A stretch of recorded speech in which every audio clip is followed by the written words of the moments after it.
دیکھیں، تاریخ میں کچھ کہانیاں ایسی ہوتی ہیں جو وقت کے ساتھ دھندلا جاتی ہیں، اور کچھ ایسی جو ہر گزرتے دن کے ساتھ اور بھی زیادہ روشن ہوتی جاتی ہیں۔ آج کی یہ کہانی اصولوں پر ڈٹ جانے کی ہے، ظلم کے سامنے جھکنے سے انکار کرنے کی ہے، اور ایک ایسی قربانی کی ہے جو آج بھی لاکھوں لوگوں کے لیے ایک مشعل راہ ہے۔ یہ داستان ہے امام حسین ابن علی کی۔ اس کہانی کی جڑ، اس کی بنیاد خود پیغمبر اسلام کے ان الفاظ میں ہے۔ یہ صرف نانا اور نواسے کی محبت کا اظہار نہیں تھا، یہ اس سے کہیں بڑھ کر ایک روحانی اتحاد کا اعلان تھا۔ جب انہوں نے فرمایا کہ حسین مجھ سے ہے اور میں حسین سے ہوں، تو اس کا مطلب تھا کہ ان کا مشن، ان کے اصول اور ان کی روح ایک ہے۔ یہی وہ تعلق ہے جو کربلا کے واقعے کو سمجھنے کی اصل کنجی ہے۔ اچھا، تو اسی عظیم قربانی کی وجہ سے تاریخ نے امام حسین کو ایک خاص لقب سے نوازا، سید الشہداء، یعنی تمام شہیدوں کے سردار۔ یہ لقب صرف ان کی شہادت کو بیان نہیں کرتا، بلکہ اس مقصد کی عظمت کو بتاتا ہے جس کے لیے انہوں نے اپنی جان دی، اور اسی مقصد نے انہیں تاریخ میں ہمیشہ کے لیے امر کر دیا۔ امام حسین کی شخصیت کی بنیاد تو ان کے بچپن میں ہی پڑ گئی تھی۔ سوچیں ذرا، وہ مدینہ کی پاک سرزمین پر خود پیغمبر اسلام کے سائے میں پلے بڑھے۔ یہ وہی نانا تھے جنہوں نے نہ صرف ان کا نام رکھا، بلکہ انہیں اور ان کے بھائی امام حسن کو جنتی نوجوانوں کا سردار ہونے کی بشارت دی۔ تو ان کی جو ابتدائی زندگی تھی وہ محبت، عزت اور ان عظیم اصولوں کی تربیت میں گزری جن پر وہ آخری دم تک قائم رہے۔ لیکن آپ جانتے ہیں، تاریخ کا دریا ہمیشہ پرسکون نہیں بہتا۔ بہت جلد حالات نے ایک ایسا موڑ لیا جب امام حسین کو ایک ایسے دوراہے پر لا کھڑا کیا گیا جہاں انہیں ایک ایسا انتخاب کرنا تھا جو نہ صرف ان کی اپنی بلکہ آنے والی نسلوں کی تقدیر بدلنے والا تھا۔ تو ہوا یہ کہ 60 ہجری میں یعنی 680 عیسوی میں اموی حکمران معاویہ کے بیٹے یزید نے اقتدار سنبھالا۔ اس نے اسلامی خلافت کے اصولوں کو توڑتے ہوئے ایک موروثی بادشاہت قائم کر دی، اور پھر اس نے امام حسین سے اپنی حکومت کو تسلیم کرنے یعنی بیعت کا مطالبہ کیا۔ اب یہ صرف ایک سیاسی حکم ماننے کا سوال نہیں تھا، یہ ان تمام اسلامی اصولوں کو پامال کرنے کے برابر تھا جن کی حفاظت کی ذمہ داری امام حسین پر تھی۔ یہ اصل میں دو دنیاؤں کا، دو نظریات کا ٹکراؤ تھا۔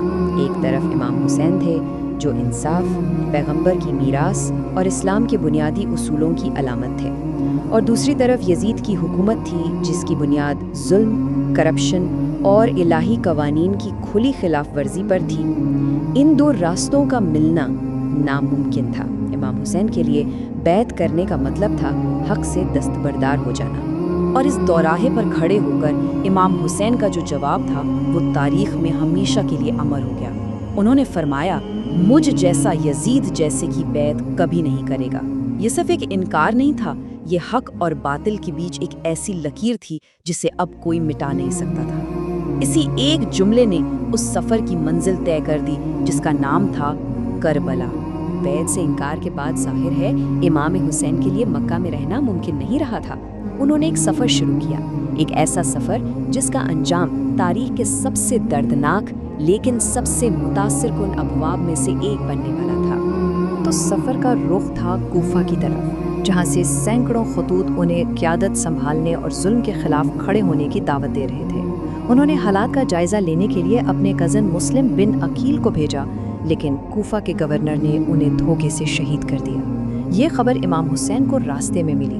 خطرہ بالکل واضح تھا، واپسی کا راستہ بھی کھلا تھا، لیکن وعدے کا پاس اور اصولوں کی لاج رکھنے کے لیے امام حسین نے اپنے خاندان اور گنتی کے 72 ساتھیوں کے ساتھ سفر جاری رکھنے کا فیصلہ کیا۔ اور یہ سفر ختم ہوا کربلا کے میدان میں، جہاں تاریخ کا ایک ایسا باب لکھا جانا تھا جسے کبھی بھلایا نہیں جا سکتا۔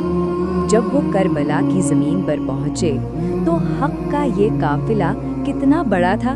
امام حسین، ان کے خاندان کے مرد، خواتین، بچے اور چند وفادار دوست، کل ملا کر صرف 72 افراد، اور ان کے مقابلے میں ان کا راستہ روکنے کے لیے یزید کا لشکر کھڑا تھا، 30,000 سے زیادہ سپاہیوں کا۔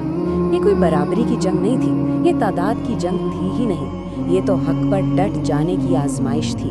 پھر آیا 10 محرم کا وہ دن، یوم عاشور۔ ظلم کی انتہا کر دی گئی، کئی دنوں سے خیموں کا پانی بند تھا۔ ایک ایک کر کے امام حسین کے ساتھی اور عزیز شہید ہوتے گئے۔ ان کے جوان بیٹے علی اکبر، ان کے بھائی عباس اور یہاں تک کہ ان کا 6 ماہ کا معصوم بچہ علی اصغر، وہ بھی پیاسا شہید کر دیا گیا۔ جب کوئی نہ بچا تو آخر میں زخموں سے چور امام حسین نے بہادری سے لڑتے ہوئے جام شہادت نوش کیا۔ لیکن کربلا کی کہانی شہادت پر ختم نہیں ہوتی۔ امام حسین کے خاندان کی خواتین اور بچوں کو قیدی بنا کر یزید کے دربار میں لایا گیا۔ اس ذلت اور غم کے لمحے میں ان کی بہن بی بی زینب ایک پہاڑ کی طرح کھڑی ہو گئیں۔ انہوں نے اپنے نڈر خطبوں سے ظلم کا پردہ فاش کیا اور اس بات کو یقینی بنایا کہ کربلا کا پیغام اور قربانی کا مقصد دنیا تک پہنچے۔ تو سوال یہ پیدا ہوتا ہے کہ آخر 1400 سال گزر جانے کے بعد بھی ہم اس قربانی کو کیوں یاد کرتے ہیں؟ یہ صرف ایک تاریخی واقعہ کیوں نہیں بن گیا؟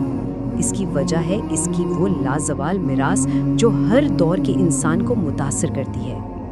دیکھیں، کربلا کا سب سے بڑا سبق یہ ہے کہ جب بات اصولوں کی ہو تو کوئی سمجھوتا نہیں ہوتا۔ یہ ہمیں یاد دلاتا ہے کہ حق کے راستے پر تعداد نہیں بلکہ نیت اور استقامت معنی رکھتی ہے۔ امام حسین کی قربانی آج دنیا بھر میں ہر اس شخص کے لیے ہمت کی علامت ہے جو ناانصافی اور ظلم کے خلاف کھڑا ہوتا ہے۔ اور اگر اس پوری داستان کا نچوڑ ایک جملے میں نکالا جائے نا تو وہ یہی ہے: امام حسین نے اپنے عمل سے یہ سکھایا کہ ظلم کے سائے میں زندہ رہنے سے عزت کی موت بہتر ہے۔ یہ صرف ایک جملہ نہیں، یہ ایک مکمل فلسفہ حیات ہے۔ امام حسین کی داستان اصل میں ہم سب کو اپنے آپ سے ایک بہت گہرا سوال کرنے پر مجبور کرتی ہے۔ ہماری زندگی میں وہ کون سا مقصد ہے، وہ کون سا اصول ہے جس کی خاطر سب کچھ قربان کیا جا سکتا ہے؟ یہ ایک ایسا سوال ہے جس کا جواب ہر انسان کو اپنے اندر تلاش کرنا ہے، اور یہی اس کہانی کی لازوال میراث ہے۔